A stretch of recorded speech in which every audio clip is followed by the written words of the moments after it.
গানম্যানের দরকার নাই, আমি গানম্যান নেব না, আমি প্রত্যাখ্যান করছি। সরকারের গান দিয়ে নিরাপত্তা দেওয়ার উপরে থুমারি। তরুণ প্রজন্মের প্রগতিশীল তরুণরা যদি এই ধ্বংসের কথা বলে, প্রকাশ্যে যদি নাশকতাতে উস্কানি দেয়, তাহলে তো দেশে বিশৃঙ্খলা লেগেই থাকবে।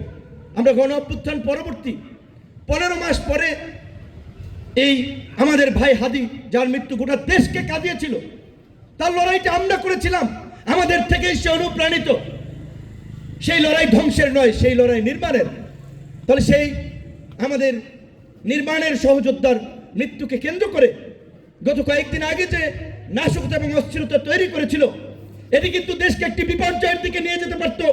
কেউ যদি মাইকে বিসমিল্লাহির রহমানির রহিম বইলা জাতির উদ্দেশ্যে ভাষণ শুরু করে দিত, আগে কিন্তু ভুক্তভোগী হইত জুলাই সহযোদ্ধারা। কাজী এই কথা কিন্তু আমাদেরকে পরিষ্কার মনে রাখতে হবে, যে কোনো পরিস্থিতিতে গণতান্ত্রিক প্রক্রিয়ায় বাংলাদেশের উত্তরণ সেটি কেবলমাত্র একটি নির্বাচনের মাধ্যমে হতে পারে। এটি ছাড়া বাংলাদেশকে সঠিক ট্র্যাকে তোলার কোনো রাস্তা নাই। সেই জায়গায় যেন আমরা সতর্ক থাকি। এবং আপনারা শুনেছেন, পত্রপত্রিকা এসেছে, আমাদের অনেককে গানম্যান দেওয়া হচ্ছে সরকারের পক্ষ থেকে। যে সরকারের আইন শৃঙ্খলা বাহিনী প্রকাশ্যে পোশাক পরিহিত অবস্থায় অফিসের সামনে পিটিয়ে মারে, সেই বিচার না হওয়া পর্যন্ত ওই সরকারের গান দিয়ে নিরাপত্তা দেওয়ার উপরে থুমারি। আমরা পরিষ্কারভাবে বলছি, 29 আগস্টের ঘটনায় বিচার না হওয়া পর্যন্ত আমার গানম্যানের দরকার নাই, আমি গানম্যান নেব না, আমি প্রত্যাখ্যান করছি। এবং সরকারকে বলতে চাই, গানম্যান দিয়ে গুলি কয়েক ব্যক্তিকে নিরাপত্তা দিয়ে দেশকে নিরাপদ করতে পারবেন না। গোটা দেশের মানুষের নিরাপত্তায় সরকারকে ঢেলে সাজান, আইন শৃঙ্খলা বাহিনীকে ঢেলে সাজান, অন্যথায় প্রার্থীদের নিরাপত্তা দিলেন, ভোটাররা নিরাপদ বোধ না করলে তো কেন্দ্রে যাবে না। এবং আমি পরিষ্কারভাবে আপনাদেরকে বলতে চাই, আমার উপরে এই সরকার আমলে যে আক্রমণ হয়েছে, সেটি আপনারা জানেন পুলিশ এবং সেনাবাহিনীর পোশাক পরিহিত দুর্বৃত্তদের দ্বারা। এই ঘটনায় যেহেতু 30 কার্য দিবসের নোটিশ জারি করে 4 সেপ্টেম্বর থেকে এখন পর্যন্ত বিচার করে নাই, তার মানে এই ঘটনায় সরকারের মৌন সমর্থন রয়েছে। এবং যদি বিচার না হয়, তার জন্য দায়ী থাকবে সরকার।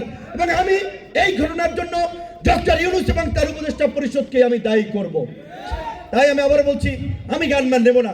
আমার যদি কিছু হয়, সেদিন আপনারা আমার খবরের সাথে এই উপদেষ্টা পরিষদকে আপনারা খবর দেবেন, এটি আপনাদের প্রতি আমার আহ্বান। সালাম দেওয়ার জন্য আসছি। আমি আসলে ক্ষমা প্রার্থী, লেট হয়েছে আর কি।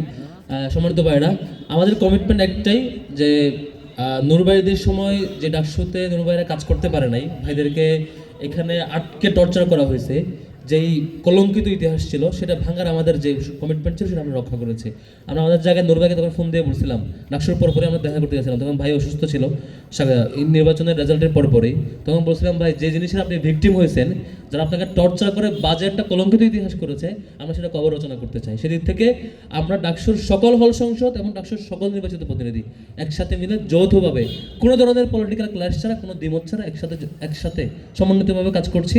আমরা এই কমিটমেন্ট ইনশাআল্লাহ রক্ষা করবো। নুরবাইরা যেটা লেগেসি চেষ্টা করছিলেন করবার জন্য, সেটা আমরা চেষ্টা করছি এটা বহন করবার। এবং আমরা তাদের সেই বাকি রাখা কাজগুলো, যেগুলো ওনাদের স্বপ্ন ছিল, সেটা ধারণ করার পাশাপাশি পুরো জাতির যে স্বপ্ন, সেটা পূরণ করার চেষ্টা করবো ইনশাআল্লাহ।